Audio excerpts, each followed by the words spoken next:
Thank you, Kim. Well, the state's Office of Veterans Affairs is issuing a public apology today for a mistake that led to several people being buried in the wrong graves at the Veterans Cemetery in Exeter. And the mistake was made 7 years ago and not only resulted in people being buried in the wrong plots, but in 21 grave sites having misaligned markers. Eyewitness News reporter Kelly Sullivan is live in our control room tonight with more on what officials had to say today. Kelly? Mike and Shannon, the state's first ever director of Veterans Affairs explained how this all happened. He apologized to the families. He also described how he put a check and balances system in place to make sure that this never happens again. Certainly it's an embarrassment. It's a mistake that was made 7 years ago, but wasn't discovered until a burial last week. The family had already departed and didn't stand by for the burial, so it wasn't, they had left and we were going in to actually place a spouse when we found out what had happened. Kasim Yarn, the director of Veterans Affairs, says the grounds crew at the cemetery left an open space between two grave sites back in November of 2010 for the family member of a veteran.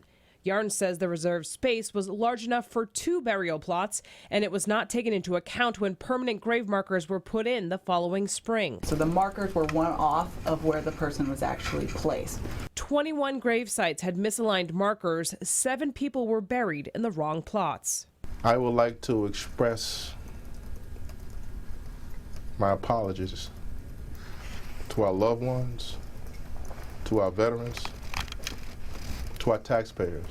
Over the weekend, the mistakes were fixed, and on Monday, the cemetery's administrator called the affected families. Most wanted an explanation for me to explain to them how it happened, and then they were appreciative that we took the time to call them. Yarn says prior to this, there was no process in place to catch this error. They should have verified that that person on the markers who they are. And so we have took immediate steps to correct that. And now the people who were in charge of the cemetery at the time that this happened are no longer employed by the Office of Veterans Affairs. Yarn says that he believes this was all a mistake. He does not believe this was done intentionally. Reporting live in the control room, Kelly Sullivan, Eyewitness News.